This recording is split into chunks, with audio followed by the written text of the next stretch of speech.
Muy buenas tardes a toda nuestra audiencia. A nombre del magistrado presidente licenciado Enrique Priego Oropeza, le damos la bienvenida a este foro.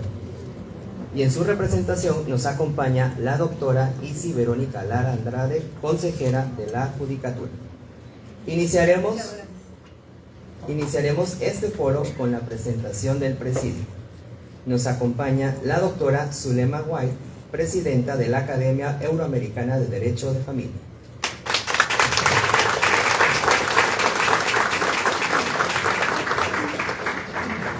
Está con nosotros la doctora Marta Beatriz Gómez Alsina, jueza de primera instancia del Juzgado Nacional de Primera Instancia en lo Civil de la República de Argentina.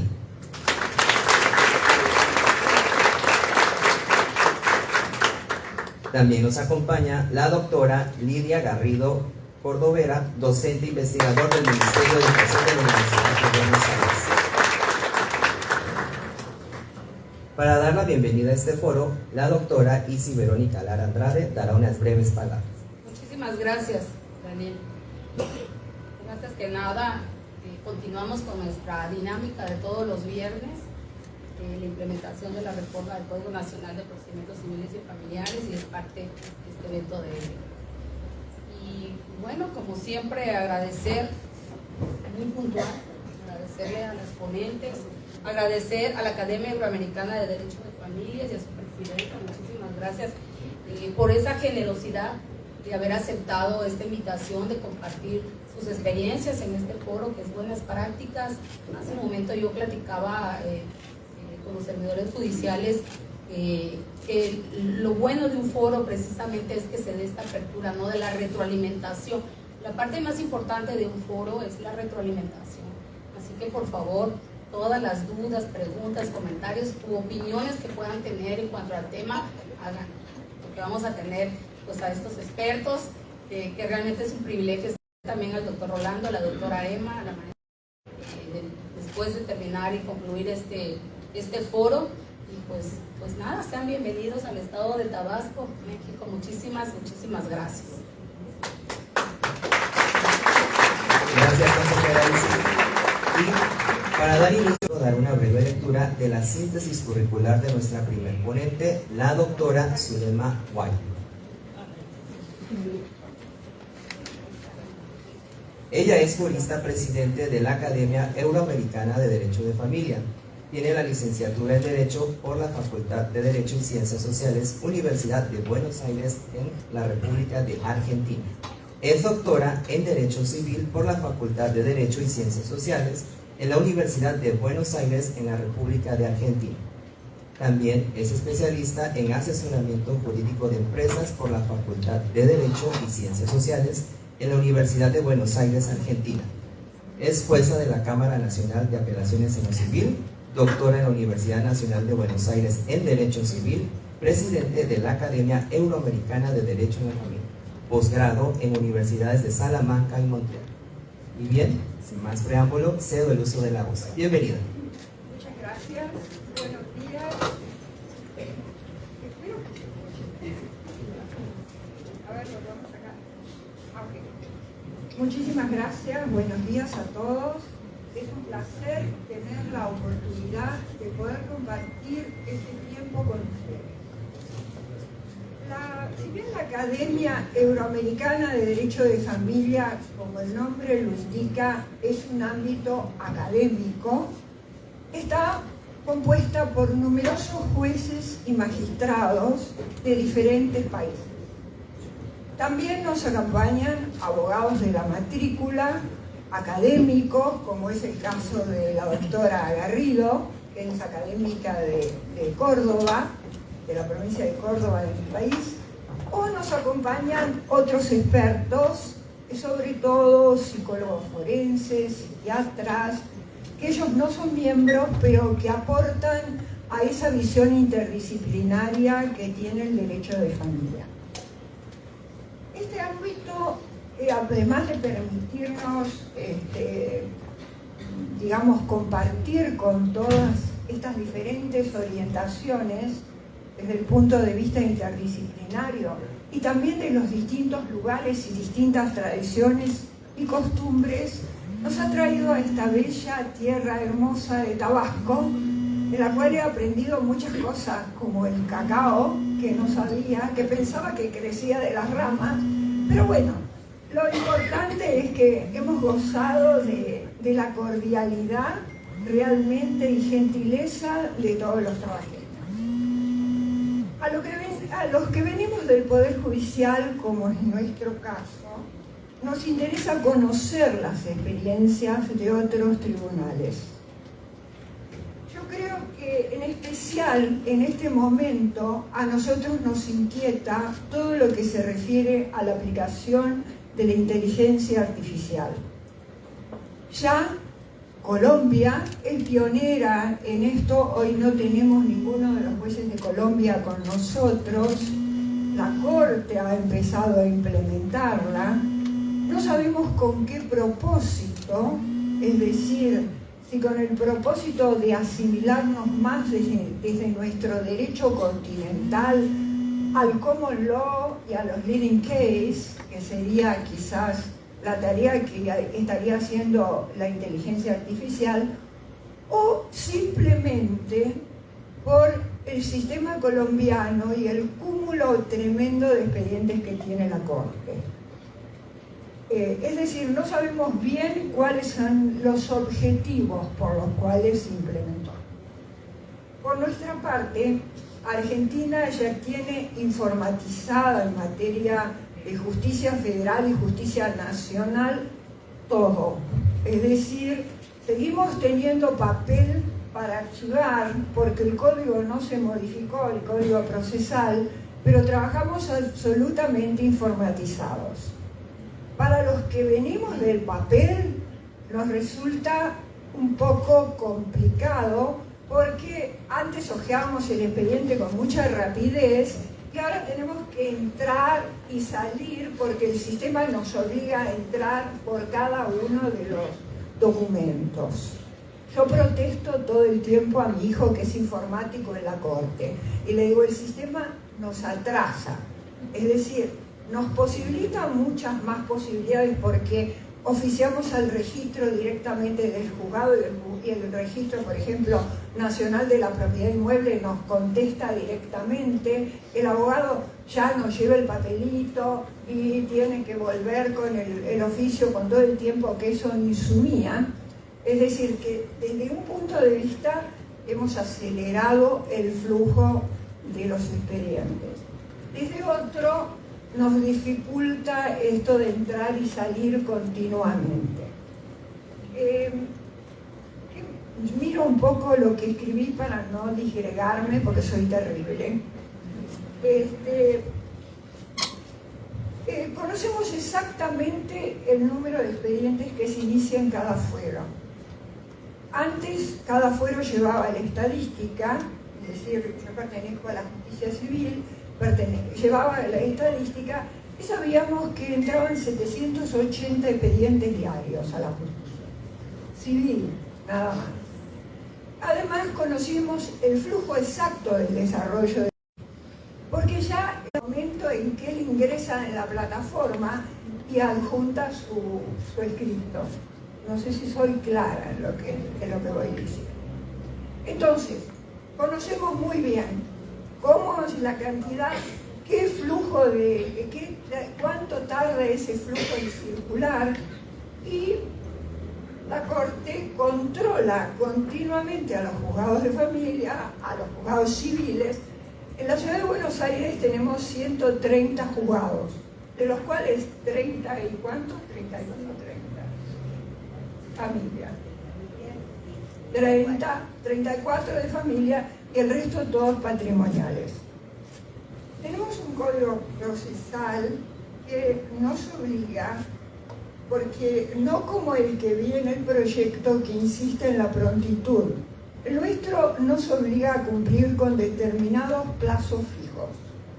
Tenemos 3 días para los autos simples, 10 días para los interlocutorios y 30 para dictar sentencia. ¿Esto qué llevaba? Por ejemplo, en mi sala, con 3 camaristas, que cada uno de los camaristas tenía que sacar una sentencia por día. para no atrasarnos con el flujo. Cuando es una sentencia sencilla, digamos así, como es un accidente de tránsito, para nosotros ya tenemos jurisprudencia acumulada de años, con la ley de tránsito, etc. Eso se saca rapidísimo porque los criterios están dados, tenemos un banco de datos, consecuentemente podemos acudir al banco de datos por las incapacidades, es decir, que conocemos, digamos, el mecanismo es muy rápido. Pero cuando nos toca una sentencia complicada, en la cual tenemos 5 cuerpos para leer, o 18, la cosa no se resuelve tan fácil, ¿no? Nos estamos atrasando con el otro cúmulo de sentencias que nos entra. La Corte anualmente pide estadísticas a cada uno de los juzgados y a cada una de las salas para ver cómo resolvió y en qué tiempo resolvió. Ustedes me dirán qué consecuencias nos trae el atraso. Eventualmente nos trae la consecuencia de que nos haga algún abogado la denuncia ante el Consejo de la Magistratura. Es decir, que el control es estricto en cuanto al flujo de ese desarrollo del expediente. Esto no quiere decir que algunos expedientes no hayan tardado 5 años.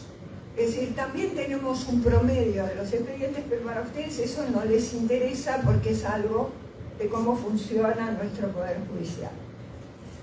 Al mismo tiempo que estuvo ocurriendo todo esto con el propósito de acelerar, Argentina comenzó con la mediación en el año 90.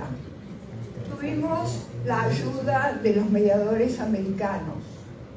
Ustedes vieron que ellos tienen un sistema por el cual, si una parte no acuerda en la mediación judicial en algunos distritos, por ejemplo la Colombia, cuando terminan con la sentencia y la sentencia les da menos, lo sancionan por haber litigado inútilmente.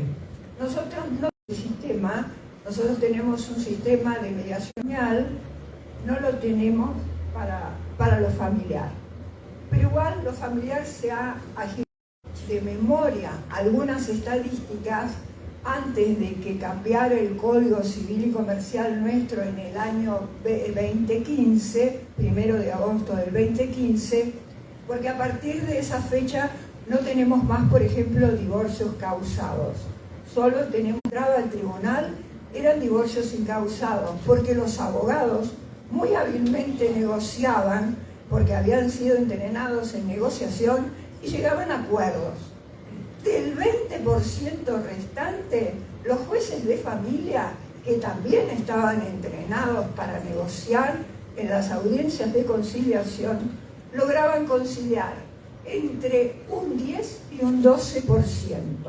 Nos quedaba un 8 o un 10 de juicios contenciosos, en los que la mayoría de los casos, como los abogados siempre, o uno lo acusaban de adulterio y a ella la acusaban de injurias graves, terminaban por culpa de ambos y se diluía la culpa, que era el elemento con el cual se castigaba con los alimentos, se diluía. Esto fue lo que llevó a que el código desapareciera el divorcio causado en nosotros. La sensación que teníamos, por otra parte, es que había mucha psicopatología. Y eso, la psicopatología de esa pareja no había aparecido con el divorcio.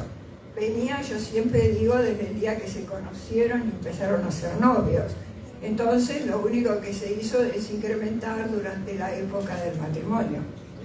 Bueno, la mediación nos ayudó mucho. Los abogados negocian mucho en nuestro país. ¿Por qué? Porque descubrieron que negociando terminan más rápido con los casos, cobran más rápido y no pierden tiempo litigando. La facultad también cambió su orientación.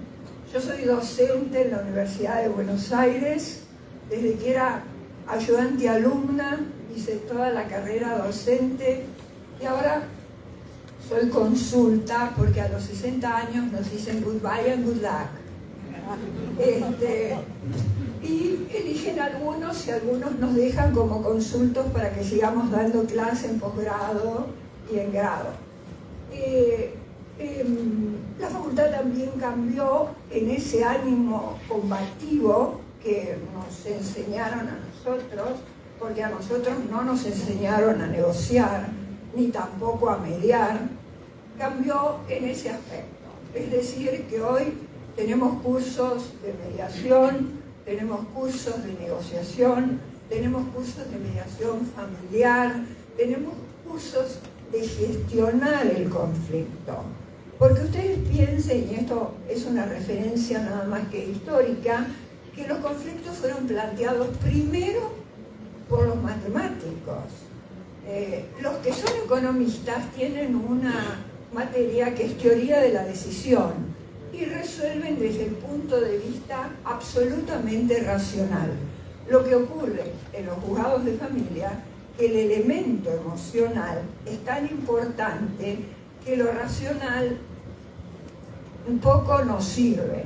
Entonces, nos sirve saber manejar la comunicación, nos sirve saber manejar el lenguaje corporal, nos sirve aprender a negociar, no ya partiendo la diferencia como muchas veces, bueno, parta la diferencia y no sigan peleando, que es lo que muchas veces se decía, sino nos enseña a negociar sobre los verdaderos intereses.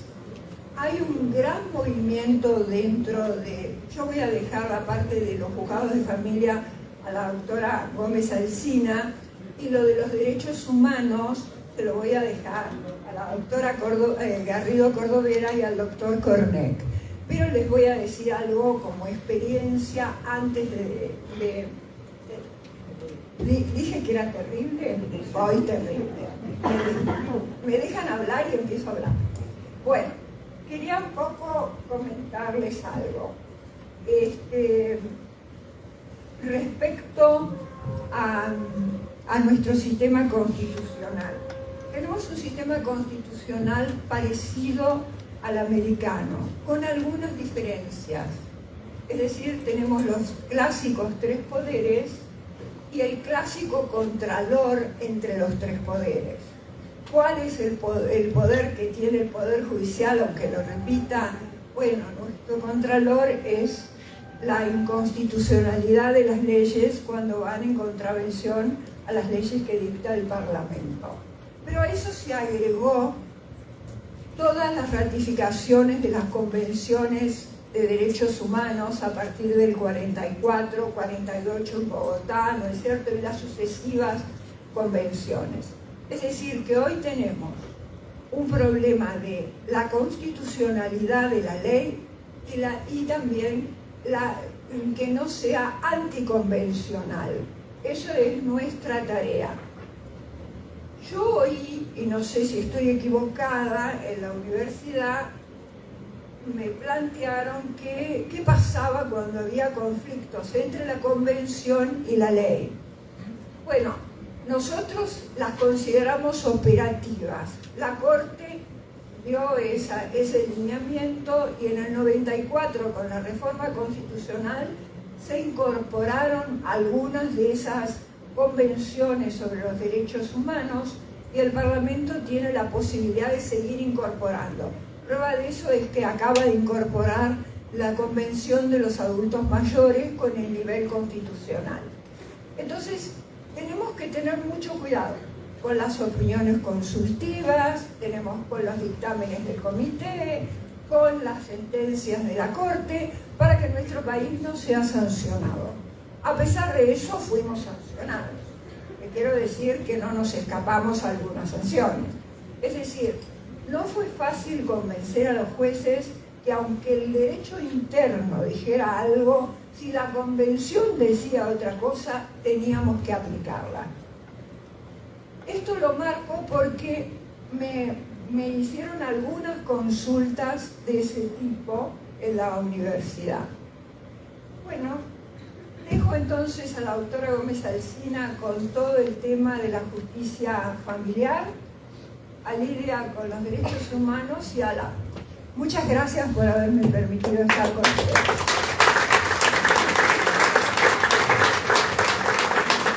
Muchas gracias a la doctora Zulema Guay por su intervención.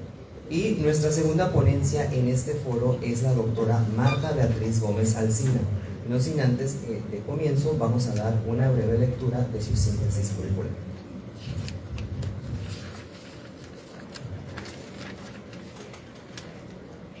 Ella es juez de primera instancia en el Juzgado Nacional de Primera Instancia en lo Civil en la República de Argentina, coordinadora y profesora de los cursos de cuarto nivel optativos y de actualización de cursos medio y superior de familia en la Escuela de Capacitación Judicial, coordinadora y profesora de los cursos de medio y superior de familia para empleados de los juzgados de competencia exclusiva en asuntos de familia y capacidad de las personas, de la Escuela de Capacitación Judicial.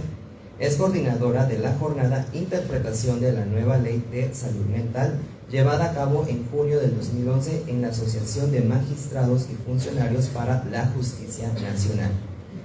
Está en algunas asociaciones y es miembro activo de la Asociación de Magistrados y Funcionarios de la Justicia Nacional, con sede en Argentina, Ciudad Autónoma de Buenos Aires. Es miembro titular de Organismo Consultivo de Institución Iberoamericano y miembro activo de la Academia Euroamericana de Derecho en Familia.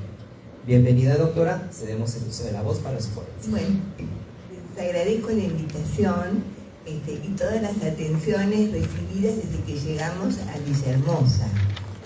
Tuve el honor de estar en la universidad, de conocer a los doctorandos, también ayer con los miembros de la Asociación de Abogadas, Asociación de Abogadas Mujeres, y y hoy de conocer a magistrados y a secretarios y a miembros del Superior Tribunal, que es un honor para nosotros. Bueno, gracias otra vez por la invitación. En pocas palabras, les voy a hacer conocer cómo trabajamos en los juzgados de familia. Hay principios que son fundamentales, como ustedes, por supuesto, han de saber qué es la inmediación. A través de la inmediación se tiende a lograr acuerdos con las partes y cada uno se va a adaptar la solución a la situación particular de las partes las resoluciones valederas son los acuerdos, y eso vale mucho más que una fundada resolución judicial. Bueno, además es importante para la agilidad y la mejor tramitación de los procesos de familia la abreviación de los plazos. Se pueden abreviar los plazos y concentrar actos, la concentración de los actos procesales. Pero la relevancia, es decir, lo que me voy a dedicar más al tema de hoy, es a la relevancia de la interdisciplina. La interdisciplina tiene un papel fundamental en diversos trámites judiciales en el fuero de familia. Generalmente se integra un equipo interdisciplinario que está integrado por una psicóloga, un asistente social y muchas veces con un psiquiatra, y trabajan en conjunto con los jueces y con los secretarios. Bueno, por ejemplo, en los casos de la comunicación de padres e hijos, muchas veces durante los procesos se interrumpe la comunicación del padre con el hijo, de la madre con el hijo, con los hijos, debido a las características psicopatológicas que muchas veces todos habrán visto en los divorcios, es decir, cuando las rupturas son conflictivas. Bueno, en esos casos pasa que el padre permanece un tiempo sin relacionarse con su hijo, y en esos casos puede ser la negativa de la madre o puede ser una previa denuncia por violencia familiar que hace que el padre no vea a los hijos temporariamente, y a veces es lamentable una falsa denuncia de abuso de la madre contra el padre. En esos casos, cuando se finaliza la tramitación en el fuero penal, porque para no victimizar al chico se hace la investigación del abuso penal, después vuelven los autos, claro, transcurre mucho tiempo y se necesita una revinculación entre padre e hijo. Entonces, primero con las evaluaciones que tenemos, se fija una audiencia y allí se decreta o se acuerda la revinculación en ámbito terapéutico para facilitar la relación de padre e hijo, y el compromiso asumido por las partes de participar en esta cuestión. Bueno, también, por supuesto que la interdisciplina es fundamental en todos los procesos de determinación de la capacidad, y que muchas veces la disminución viene acompañada con una adicción, con una drogadicción, y a veces estamos en presencia de intentos de suicidio de los chicos. Bueno, todo eso es muy delicado y es una amplia actividad de la interdisciplina. Bueno, en los procesos de adopción, nosotros en Argentina tenemos un registro de aspirantes a adopción. Ahora, para ingresar en ese registro de aspirantes, hay también un equipo, depende del gobierno de la ciudad de Buenos Aires, que hace la evaluación de los aspirantes, y eso le facilita a los jueces el otorgamiento de las guardas con miras de la adopción. Ahora, primero se otorga la guarda y luego de las evaluaciones y sobre todo del control de las asistentes sociales y los informes al juzgado, se va a otorgar la adopción. Bueno, otro tema, claro, otro tema muy importante es oír al menor. Oír al menor, bueno, saben que eso está en el artículo 12 de la Convención de los Derechos del Niño. Nosotros la tenemos incorporada, la Convención de Derechos del Niño, en el rango constitucional por el artículo 75, inciso 22 de nuestra Constitución. Y además tenemos dos artículos en el Código Civil y Comercial, el 1 y el 2, que impone a los jueces la obligación de interpretar la ley y resolver los casos de conformidad con los principios constitucionales y los tratados de derechos humanos incorporados a la Constitución. Bueno, quiere decir que no solo el Estado garantiza estos derechos fundamentales, sino que los jueces debemos proteger y hacer cumplir. Bueno, con respecto a oír al chico, no hay una edad exacta, y todos, la doctrina difiere en cuanto a qué edad debemos escuchar al chico. Entiendo que es una cuestión de maduración de cada circunstancia, de cada caso, ¿no es cierto? Ahora, escuchar es muy importante porque estamos conociendo lo que le está pasando al chico. Eso no significa que vamos a resolver a pedido de lo que quiere el chico. No, vamos con esos elementos y con las pruebas que tenemos, y sobre todo de los equipos interdisciplinarios, vamos a resolver lo que más resguarde el interés superior de los chicos. Así que el juez va a resolver en mira el interés superior, pero es muy importante escuchar al chico. Bueno, la interdisciplina se aplica a los casos, pero también se aplica en la escuela judicial para la capacitación de los empleados del fuero de familia. Ustedes saben que encontrarse a diario con estos conflictos familiares, bueno, produce cierto desgaste y se necesitan técnicas para que el operador de familia no se involucre en el conflicto. Es decir, existen técnicas para que se mantenga fuera del círculo del conflicto, y esa es la forma de ayudar. Claro, a veces pasa que los abogados litigantes se pelean y están más involucrados que las partes. Y entonces hay que citarlos y explicarles, así no ayuda, doctor. Vamos a dejar que hablen ellos y llegamos a acuerdo a veces fácilmente, apartando un poco a los abogados que están peleando fuerte, ¿no? Bueno, entonces, con respecto al fuero de familia y la capacitación, además de que se los informe de las actualizaciones de las figuras nuevas que estamos trabajando en el código o que traemos, también es bueno, por ejemplo, yo he traído, ahí siendo coordinadora, a una máster en neurolingüística y no solo, con técnicas y ejemplos prácticos se enseña a el control de las emociones. Es muy importante para que la mejor función del personal de familia. Claro, y la importancia de la terapia. En cursos he traído a una actriz y hemos hecho taller de la risa por dos horas. Bueno, entonces se veían los secretarios cantando como Yuya, o cantando, o imitando a algún animal, y el bien que hace la risa, 2 horas de reírse. Entonces eso también colabora para la cuestión. Bueno.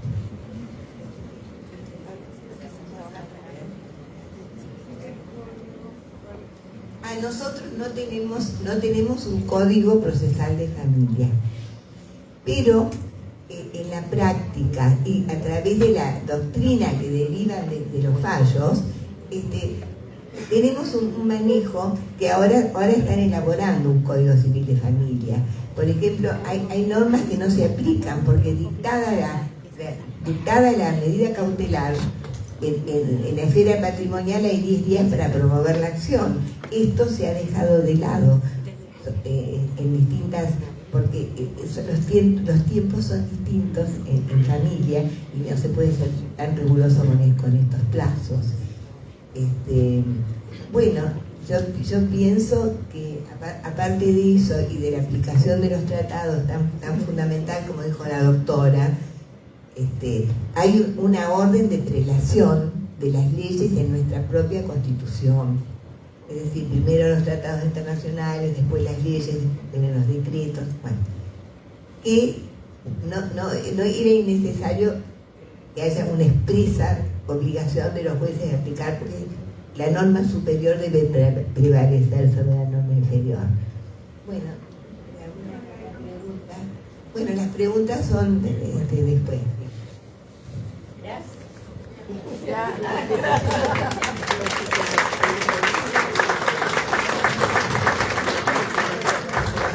Muchas gracias a la doctora Marta Beatriz por su intervención.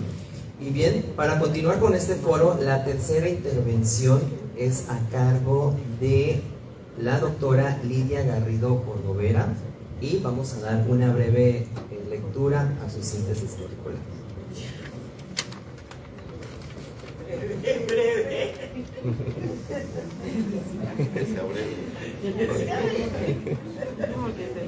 Okay. Ella es docente e investigadora del Ministerio de Educación, 4 premios a la producción científica tecnológicos de la Universidad de Buenos Aires.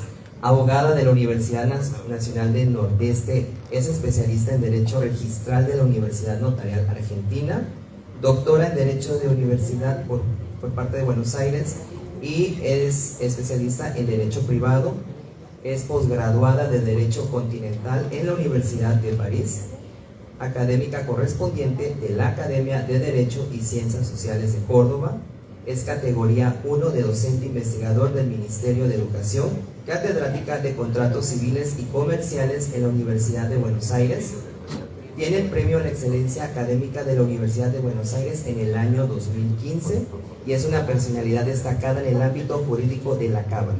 Es una invitada ilustre y de reconocimiento a la trayectoria académica de la Suprema Corte de Colombia en el año 2008 y en el año 2010. Por suerte era breve. Muchas gracias. Adelante, bienvenida. Ahí me puse mi cronómetro. Generalmente cuando nosotros hacemos este intercambio, primero muchas gracias, realmente me he sentido muy bien estos días, muy bien en los intercambios, muy agasajada, lo hemos pasado a todo nivel superlativo, humano, académico, hasta la comida, les diré, o sea, mil gracias por todo, porque no era una zona que yo conociera.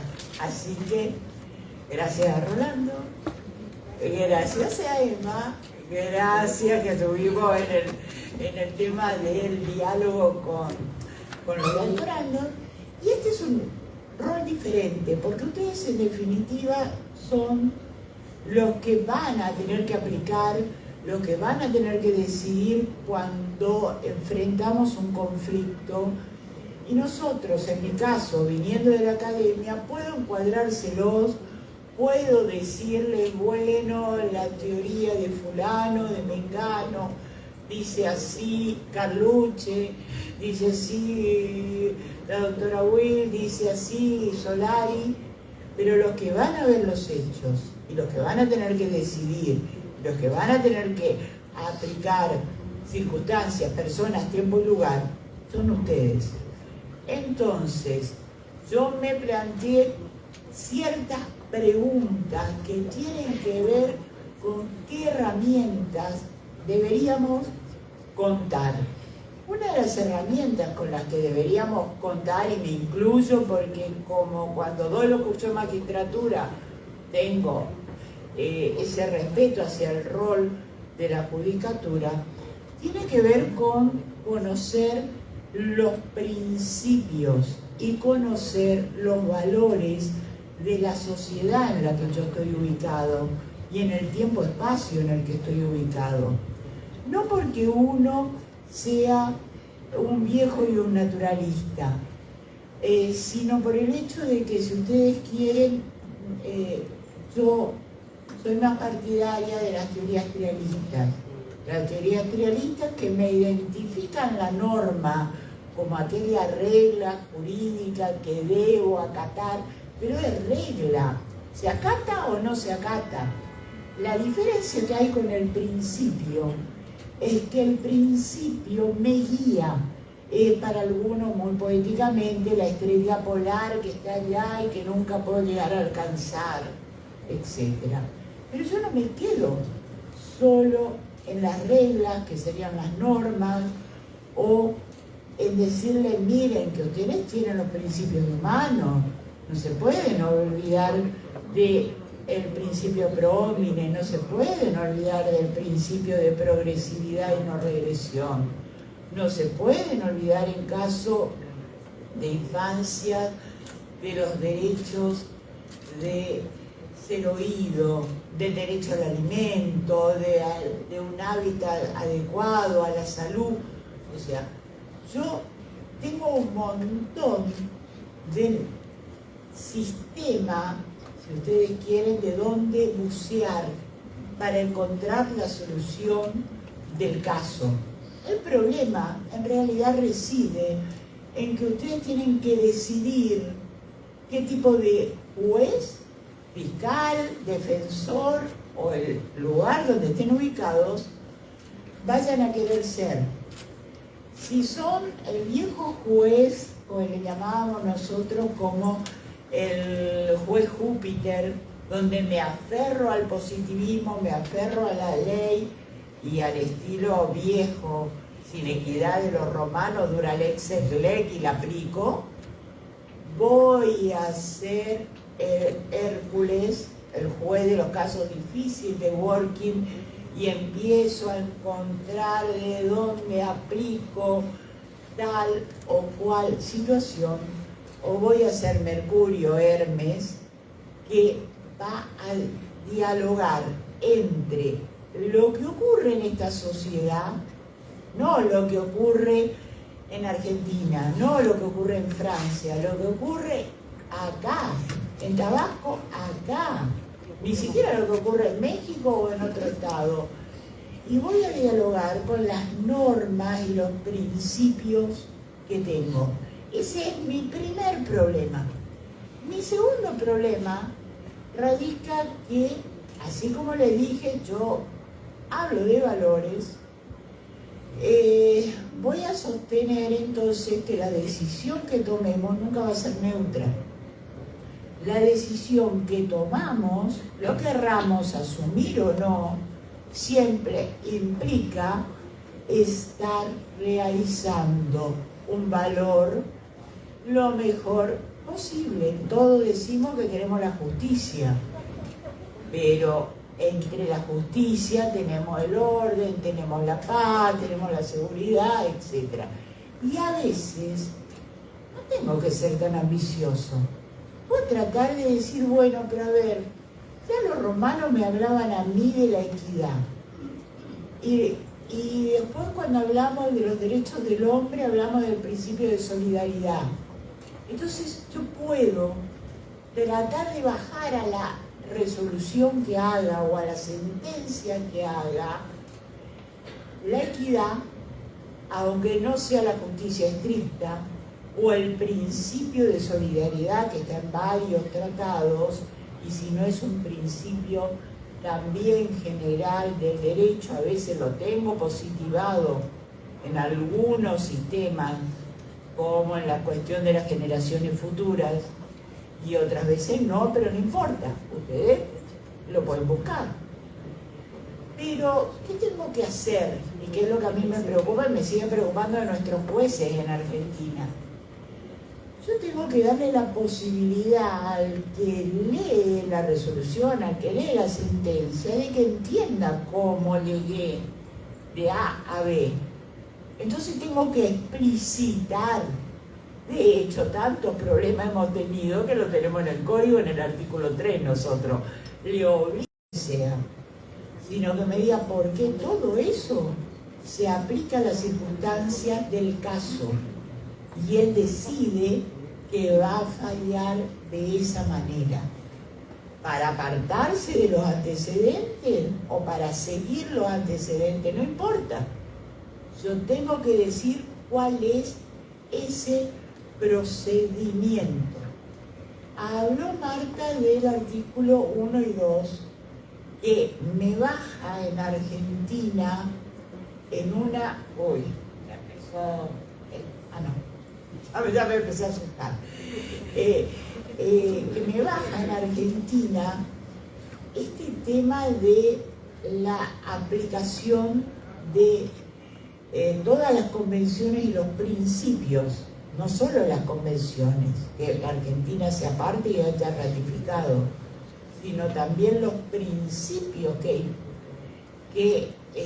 vienen a impregnar todo el ordenamiento. A esto le llamamos nosotros constitucionalización del derecho privado, y hace que nuestros jueces sí o sí en derecho de familia o hasta en derecho patrimonial duro, como podría ser reales o contratos, tengan que ir a mirar si existe algún problema de discriminación, algún problema de libertad, algún problema de vulneración de identidad. Absolutamente cualquier tema de humanos entra por esta cuestión de los artículos 1 y 2. Pero estos artículos 1 y 2, yo se los digo, en realidad, digamos, es más para charlar que otra cosa. Vieron que no estamos de acuerdo. Marta dijo, está de más. Y yo suelo decir, bienvenido sea, porque me encontraba con un montón de fallos que no consideraban que si yo no tenía una ley que bajaba la convención instrumentalmente y un decreto reglamentario y una serie de cosas, no era operativo. Y cualquier derecho humano basado en la dignidad es operativo per sí. O sea, en realidad no necesita no los necesitaría si yo tuviera todo el mundo capacitado en la percepción del problema y en la vinculación que existe entre X problema de que no dejan entrar a un niño a una escuela porque lo discriminan por la etnia, por la religión o por lo que fuera, no me importa.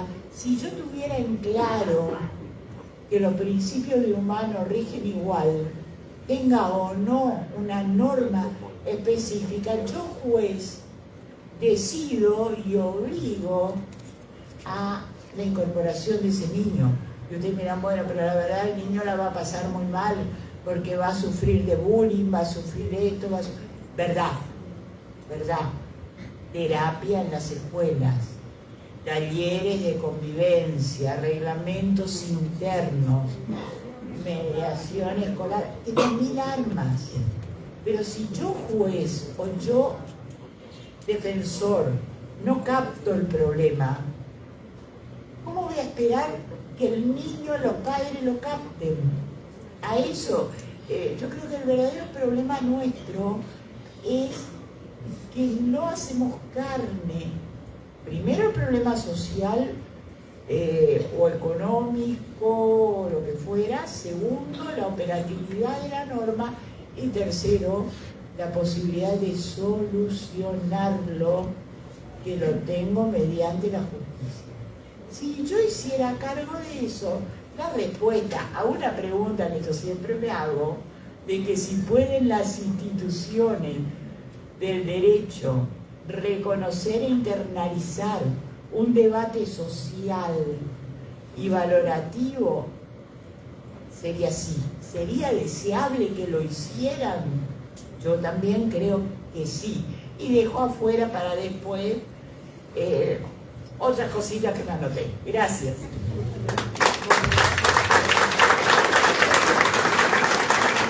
Muchas gracias a cada una de las ponentes en este foro. Y bien, a continuación daremos un breve espacio para una retroalimentación sobre este foro, es decir, el tiempo de preguntas y respuestas. Si alguien aquí en la audiencia quiere realizar alguna pregunta, levantar la mano para realizar la retroalimentación.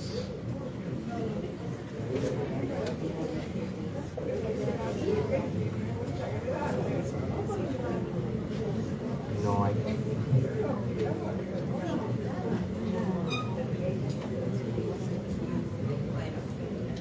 No. ¿Ninguna pregunta?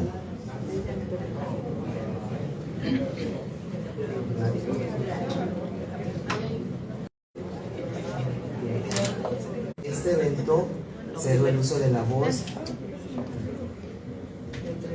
Bueno, buenas tardes. Seguro que nadie tiene ninguna pregunta, alguna retroalimentación. A ver, magistrados, jueces, actuarios.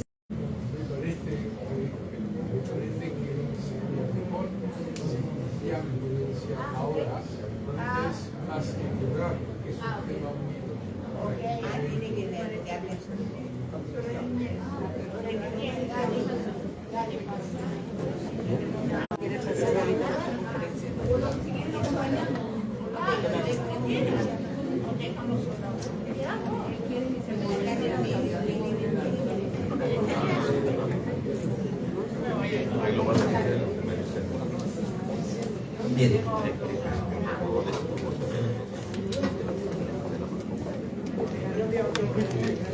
¿Dónde está el de...?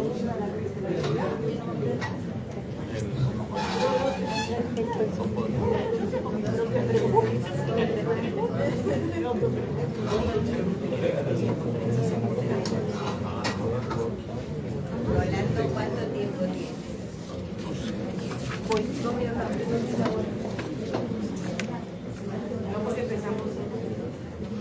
Y bueno, aprovechando que estamos ya todos reunidos en este auditorio, se les había mencionado que tendremos el evento del foro y posteriormente íbamos a dar inicio a una conferencia. El ponente nos comenta que ya la quiere dar, está emocionado de estar con nosotros.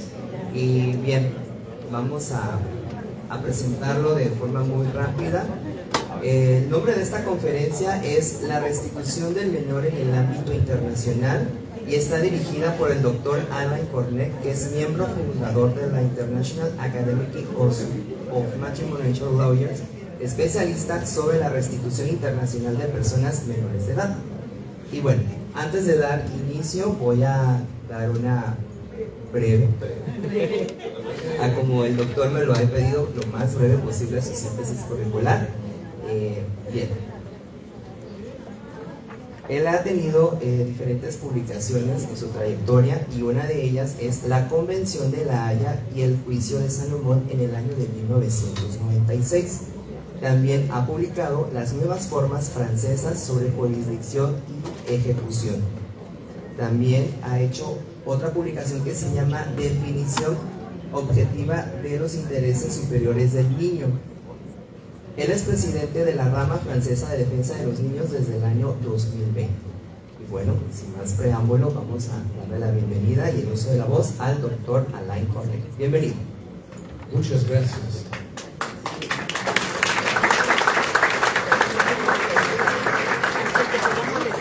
Es para mí un honor muy grande estar aquí y una sorpresa tremenda que hoy a compartir con nosotros.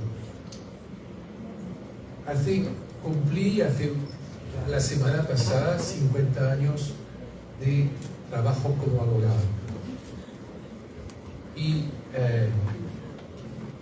nunca hubiera pensado que sería hoy en la aula de jueces mexicanos hablar de cosas que le conciernen a todos con reglas que se han aproximado extremadamente. Yo, como marcado, no soy de lengua materna española, hago lo que puedo, pero tengo el principio que, aunque hago errores, voy adelante, porque es la mejor manera de hacer.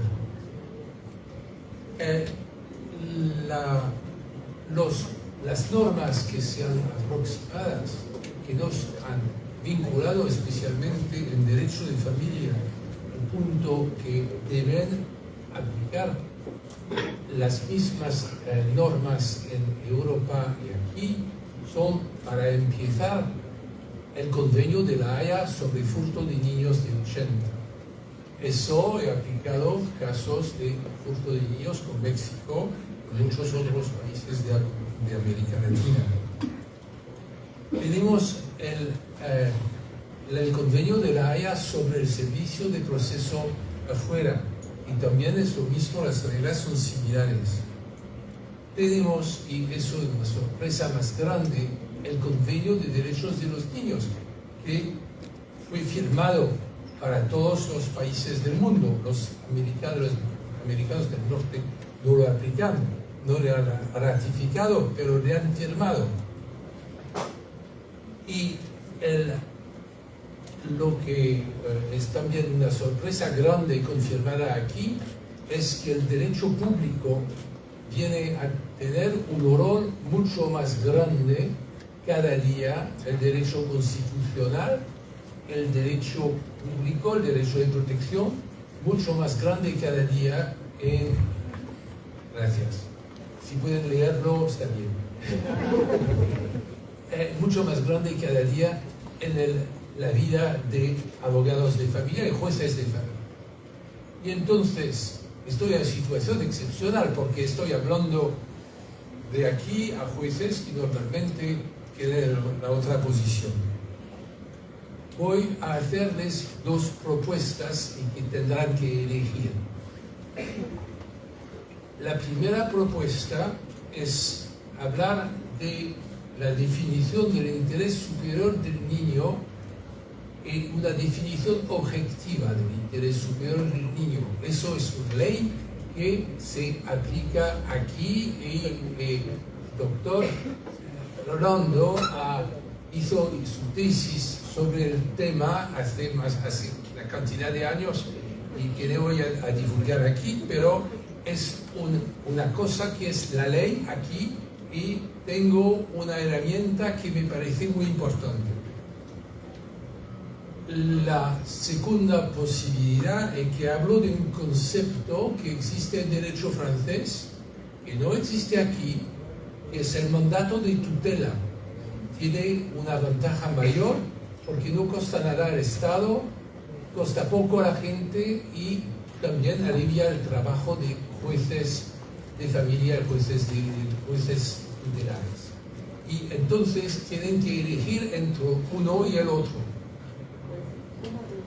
El más lógico es interés superior, el niño es más en el sigue más, pero yo les dejo votar. Pueden subir. Uno que quiere que hable del interés superior del niño, mandato de tutela.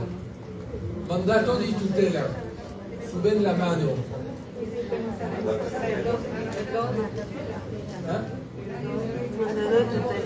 Sí, mandato de tutela es para elegir. El mandato de tutela es que tú elegís tu tutela, las condiciones de tu tutela tú mismo.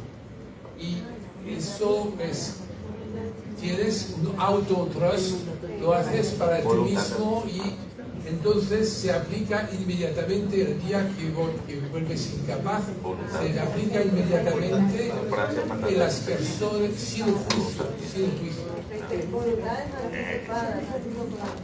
No, pues las disposiciones anticipadas son parecidas a disposición de muerte. Aquí estoy hablando de disposiciones de vida que pueden bastar bastante, porque el día que vuelvo a Alzheimer puedo durar años y puedo elegir a lo que quiero que pase. El otro es interés superior del niño, cómo se puede definir de manera positiva, que no hay discusión, que no es un pedazo de goma sobre el cual el juez tira para dar la forma que quiere. Entonces, pueden juzgar. Ok, primero el interés superior del niño. ¿Quién quiere? Nadie.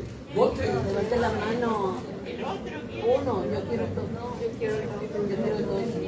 Ok, entonces el mandato de protección. Ok, está bien. Antes que empiezo, también en mi maletín tengo cuatro cosas que suelo decir, y como vuelvo viejito, tengo a repetir las mismas cosas cuando parecen eficaces. La primera es que hay dos tipos de problemas, los verdaderos y los falsos. Los verdaderos es complicado, los hechos no son sencillos, el derecho es muy complicado, el juez tendrá que decidir y no hay que pasar tiempo pelear sobre eso. Tendremos una decisión en unos días, meses, cualquier, y hay falsos problemas. Y el trabajo del buen abogado es evitar convertir el falso problema en verdadero problema. Y cuando lo hacemos un buen trabajo de abogado. Eso se puede repetir a los colegas aquí. Y eso sirve para cuando Marta decía que los abogados pelean más que sus clientes. Es una situación típica donde han convertido falsos problemas en verdaderos problemas. La segunda cosa que suelo decir es que si clientes fueran inteligentes, razonables, de buena fe, nosotros abogados tuviéramos mucho menos clientes. Y si no había deseo sexual, muchos de nosotros habían cerrado la tienda hace mucho tiempo.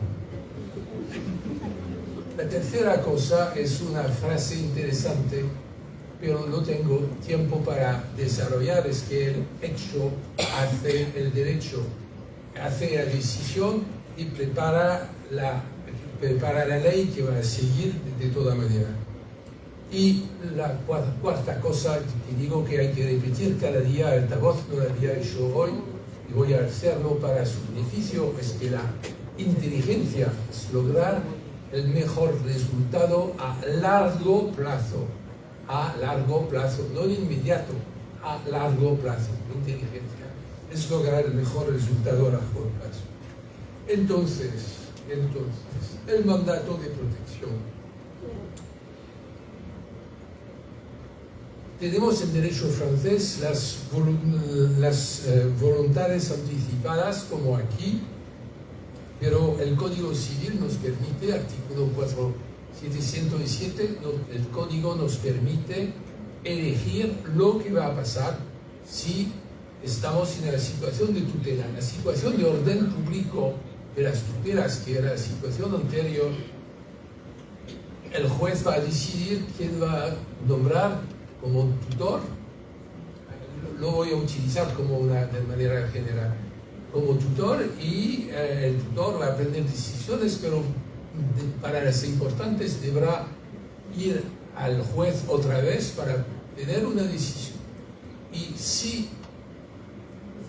ahora con el mandato de protección futura se cambia, se redige un contrato, se firma un contrato en frente de un notario, en frente del abogado, con detalles, diferencias de detalles, pero tú puedes elegir quién va a ocuparse de tu persona, quién va a ocuparse, quién o quiénes van a ocuparse de tus bienes, qué tipo de control vas a organizar, y cómo la contabilidad va a ser hecha. Y es una situación muy interesante, porque el día que te encontrás incapacitado por un constato medical, por un perito nombrado de una lista del fiscal local, no de cualquier médico, pero del fiscal local, del momento que eso tú vas al registro de la corte y te dan un sello y basta, puedes operar del día al otro. Usualmente prende unos días, pero puede ser muy rápido, puede hacer cosas prácticamente inmediatamente, en vez que el juez de tutelas tiene 3 meses en Francia para responder, y unas veces prende más de 3 meses esperando que la persona va a morir, y entonces el problema se resolverá por sí mismo. Es útil para el cliente, dos tipos de cliente: personas con una situación atípica, le voy a decir, más típica, pero atípica. No hay una familia próxima, el niño está trabajando en París, en Buenos Aires, cuando la madre está en París. No es sencillo, pero nombrar un profesional para hacerlo no es necesariamente mejor, por cantidades de razones. Y el problema se pone también para los empresarios, especialmente líderes de empresas pequeñas, donde son los solos a decidir. Porque cuando tienes una empresa con 20 empleados, usualmente no hay una junta para decidir, tú decidas solo, pero si tienes un accidente de coche, ¿qué va a pasar? ¿Qué va a pasar? Y también del otro lado, si el cliente tiene un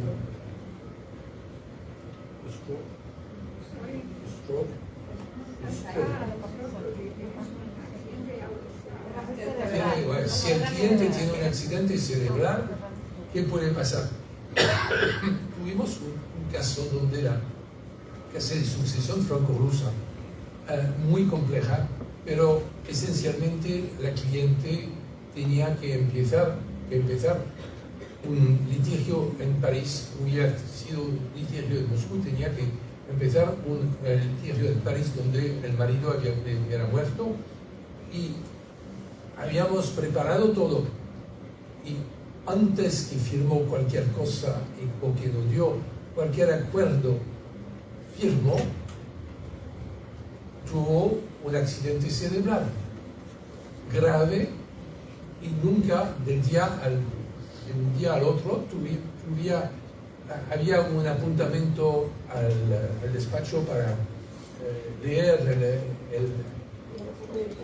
el caso y que podíamos mandarlo, y no cliente. ¿Y qué podíamos hacer? No teníamos ningún derecho a actuar, ningún derecho a actuar, ningún derecho a hacer una operación, ningún derecho a interrumpir una prescripción. Y si hubiera sido un mandato de protección, el mandante hubiera podido decir, bien, estoy de acuerdo. Si no, eso no lo tienes, es un problema mayor. Si tienes un cliente viejo, vamos a decir, es esencial que lo tienes antes de empezar a litigar. Si tienes un caso amplio e importante, es importante que lo haces. Y en Francia es un problema que no tienen en México. La gente no le gusta firmar eso, porque piensan que nunca va a morir, nunca va a ser incapaz intelectualmente, entonces no lo hacen mucho. Y cuando lo hacen con las peores situaciones. Dicen que mi hijo va a encargarse del dinero y mi hija va a cuidar de mí. Bien, pero las situaciones atípicas no son resueltas. Entonces, lo que hacen más este tipo de protección son los empresarios, porque el mandato de tutela es el bote salvavidas del barco. Hay el capitán en el barco, hay ayudantes, pero tú vas sin nada y los ayudantes no existen, no pueden decir nada, no tienen calidad jurídica a intervenir en el caso de tutela, solo la mujer, los niños, pero el socio no puede intervenir, no puede decir nada, usualmente. Y es una situación donde preparar todo, decir lo que va a pasar, decidir si estoy en el coma para más de 3 semanas, 2 meses, cualquier. Y pones, la firma se deberá vender, porque una firma se vende bien cuando está viva. Si tienes que esperar que apuntan a alguien, pues que un perito sea apuntado, pues que el juez confirma que se puede vender, se pasa 1 año y después de 1 año sin liderazgo la firma vale nada. Y eso para mí es muy importante porque es un proyecto que pueden vender a su gobierno, porque no costa nada al Estado. Eso es una cosa importante. Alivia el trabajo de los jueces, porque no tienen que hacer un trabajo que es hecho por las personas que la persona misma ha elegido. Y también es buena noticia para los abogados de familia, porque pueden redactar el mandato, pueden ser apuntados mandantes, agentes, pueden ser apuntados agentes, y pueden ser pagados, porque el código permite que los mandatarios sean pagados según las condiciones del contrato. Eso significa que lo que pasa habitualmente, es decir, que una persona de la clase media o alta va a visitar su notario, su abogado, diciendo: eso es, ¿qué pasa? ¿Qué piensas? ¿Qué me aconsejas de hacer? Puede seguir estando hecho. Y eso entonces es una solución que, aunque no existe aquí, ¿existe aquí?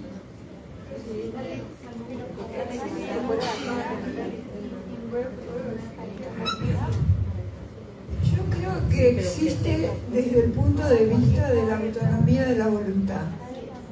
Es decir, si ustedes lo miran no desde el punto de vista exclusivo de lo que dice la ley interna, sino lo miran desde lo que recién Lidia hablaba de los principios, el principio de la autonomía de la voluntad, si ustedes lo tienen dentro de la Constitución, Es decir, y además la Corte Interamericana lo apoya, porque ustedes vieron en Artavilla Murillo, habla de cómo uno puede ordenar su vida, uno puede disponer cómo quiere resolver algunos problemas de vida.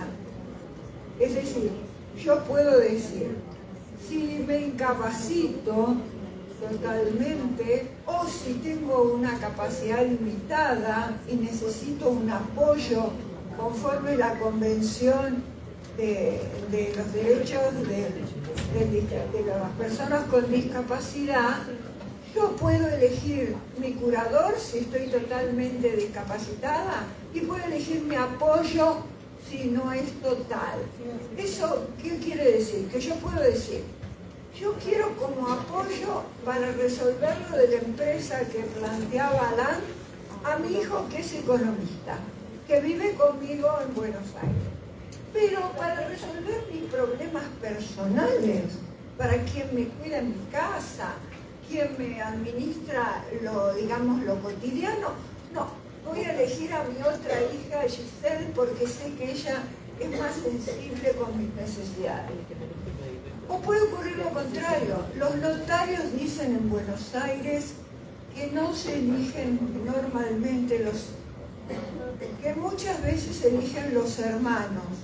¿Por qué? Porque puede haber intereses en conflicto con aquellos que van a heredar.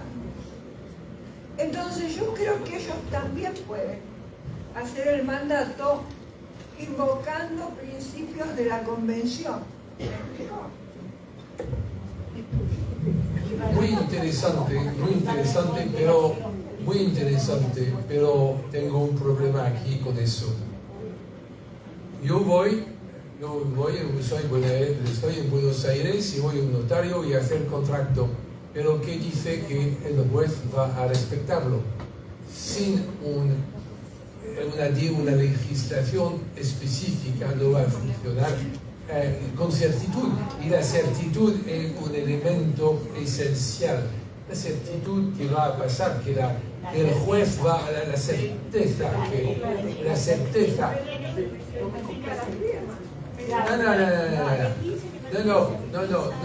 no basta que el juez, que el notario certifique la firma, es el sistema que no es seguro. Entonces aconsejar a un cliente hacer algo sin certitud no es un problema genial, no es una solución genial desde un punto de vista de seguridad.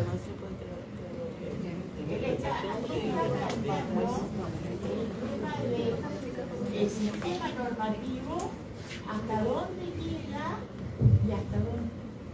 Que me metan. Perdón, ya estamos interrumpiendo entre todos. Acá el problema sería sistema normativo versus los principios y las convenciones que vas a asumir, y la norma que yo tengo en el Código Argentino de que el mandato, salvo causales muy especiales que son para la disposición del juez, cesan en caso de incapacidad o en caso de muerte. Acá el principio pro homine implicaría beneficiar justamente a la persona que pidió esa medida de que me cuide Lidia, que me cuide Roque, o sea, si yo me guío por el principio pro homine, valdría mi autonomía a la voluntad. ¿Qué problema va a tener el juez? La ponderación. El famoso problema de conflicto de norma y obtener, en principio, de tener que optar por esto o esto. Pero eso es ponderación. Y ahí viene el problema que para mí ellos tienen que saber filosofía. Tuve que mirar a la ley chilena y prácticamente en Chile no se puede. Claramente es otra forma en Argentina que en Chile. En Argentina tampoco nos van a dejar, salvo a Zuli y yo somos la única. La única. A ustedes y yo, yo les pregunto a ustedes jueces, los que manejamos todo el tema de incapacidad y la convención, ¿no es cierto? que tuvimos que cambiar totalmente nuestra aproximación en los juicios, porque antes decíamos inhabilitado o incapacitado. Ahora se acabó la historia así. Tenemos que ver qué apoyo necesita, para qué específicamente. Es decir, que nuestras sentencias no tienen nada que ver con lo que veníamos haciendo antes. No nos olvidamos del principio fundamental, que es que no sea peligroso para él y que no sea peligroso para la sociedad. Eso no nos lo podemos olvidar, por más que la convención tienda a que cada vez le demos más posibilidades a las personas con alguna discapacidad. Yo siempre me sonrío porque la defensora de Cámara dice: no puede ser elegido para candidato a ningún puesto. Ah, pero puede votar. Entonces yo le digo, ¿pero puede votar y con qué criterio? Si no puede ser elegido porque no tiene capacidad suficiente como para dirigir algo, ¿con qué criterio tiene? ¿Qué criterio tiene para votar por Juan, Perico o Andrés? ¿Cómo mira la plataforma de esas personas? ¿Y qué van a hacer?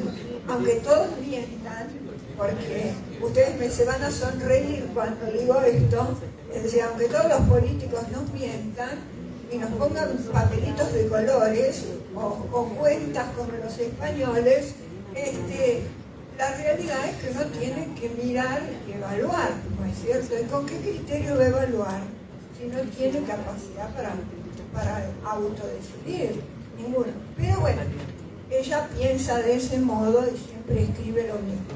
Escribe, no puede ser candidato a nada, pero puede votar, ¿no?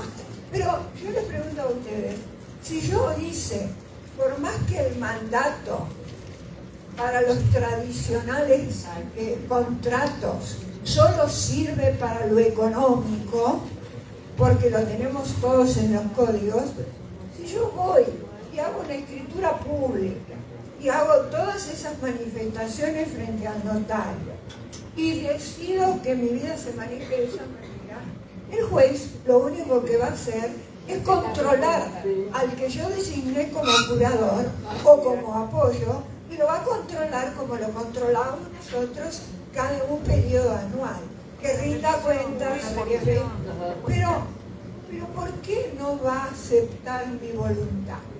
Porque el Código Civil dice que el mandato solo es para las cosas patrimoniales.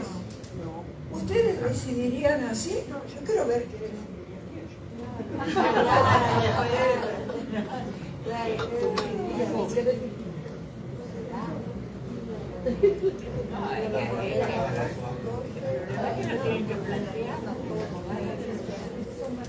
¿Cómo lo va a plantear el abogado? Pero mediante qué procedimiento, ¿no? ¿Qué vía?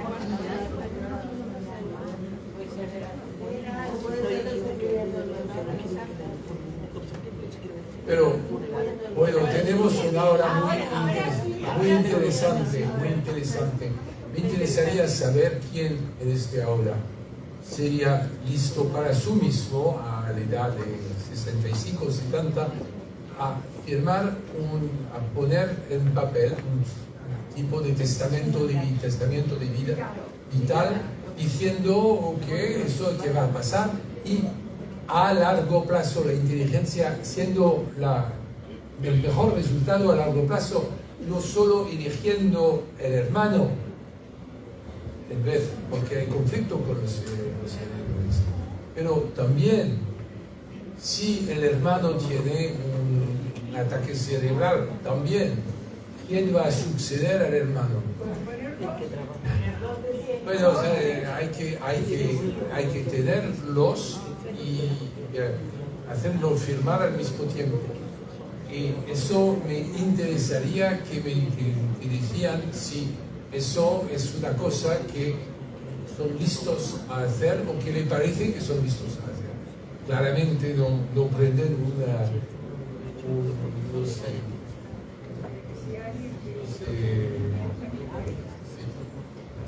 se puede cambiar a todo tiempo. No respuesta. Eso es terrible la parte de jueces que tienen que decidir. ¿Qué van a decidir? ¿Hacerlo o no hacerlo? No hacerlo. Suben la mano.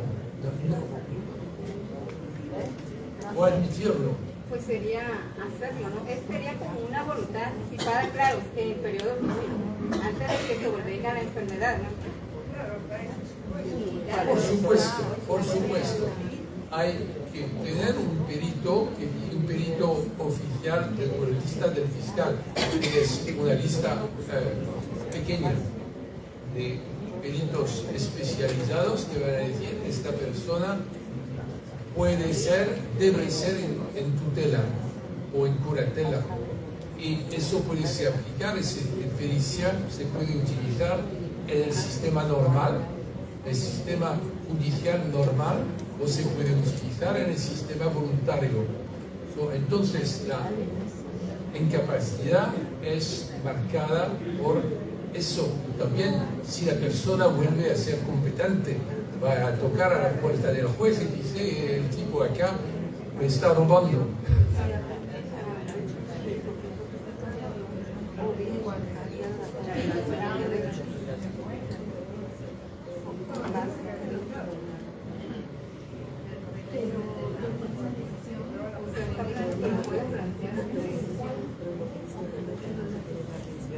Ok, entonces antes de terminar voy a darle en el nutshell lo que pienso del interés superior del niño, porque de otra manera sería muy frustrado.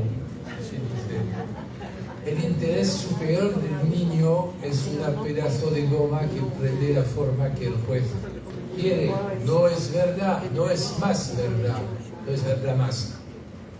El interés superior del niño es un interés que es escrito en una norma superior. En una norma superior, es decir, la Constitución, la Declaración Universal de Derechos Humanos o el Convenio de 89 de Derechos de los Niños o cualquier otro instrumento de poder superior a la ley nacional. Y eso es esencial.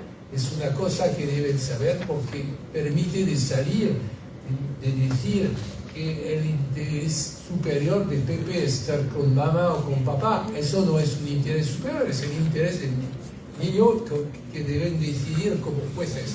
Pero el interés superior debe ser algo que puede también en Buenos Aires que en París, que en Villahermosa ser decidido por jueces de la misma manera.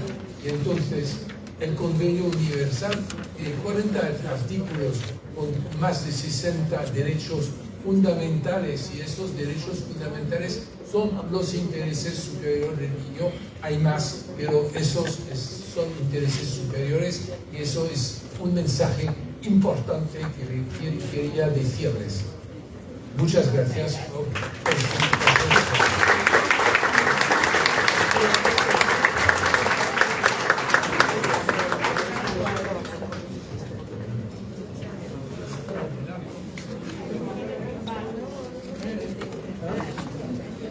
Muchas gracias a todos nuestros ponentes del día de hoy en este foro, y también agradecemos al doctor Alain por esta conferencia.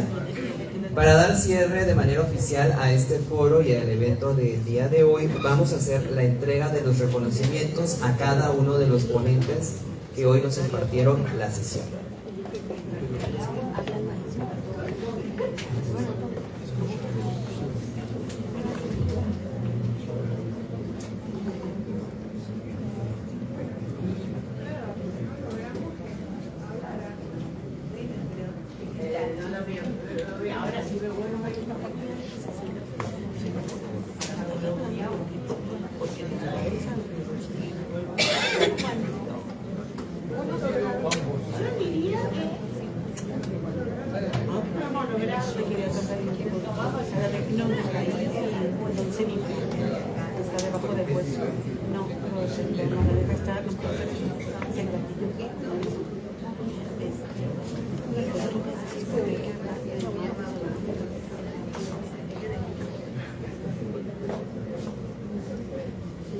Buenas tardes, agradecemos la presencia del magistrado Oscar en representación del magistrado presidente, el licenciado Enrique Pliego Lopeza. Agradecemos a los compañeros investigadores, doctores investigadoras, al doctor Rolando, a la doctora Ivonne, a la doctora Emma, a la doctora Patti, por estar con nosotros, y haremos entrega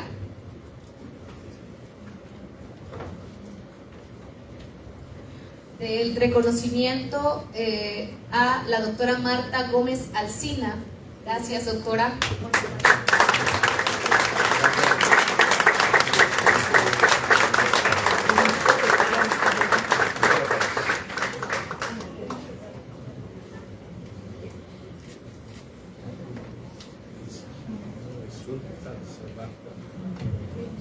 También agradecemos a la doctora Zulema Will. Un aplauso, por favor.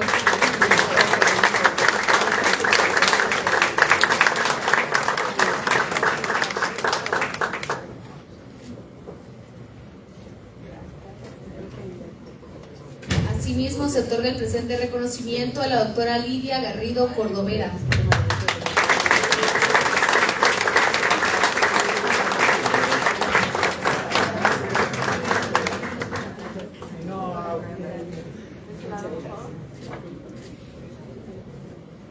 Y al final, y no menos importante, al doctor Alain Cornec por su participación.